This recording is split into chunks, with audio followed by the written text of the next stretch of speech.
Eccomi qua, oggi vi dedico un'altra mia poesia che si intitola A compagnia. Quando stai mesa via, può capitare incontrare una bella compagnia. E quando meno te la spietta, questo bartassietta.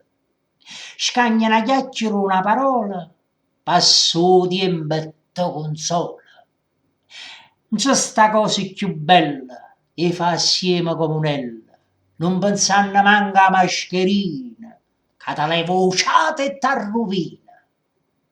Tra un sorso e un bicchiere, che fosse caffè o un aperitivo, è sempre un piacere, ti fa sentire viva. Com'è bella la compagnia, che ti dà gioia e l'alleria, non pensi più a come stai e ti fa scordare pure le guai. E che stai?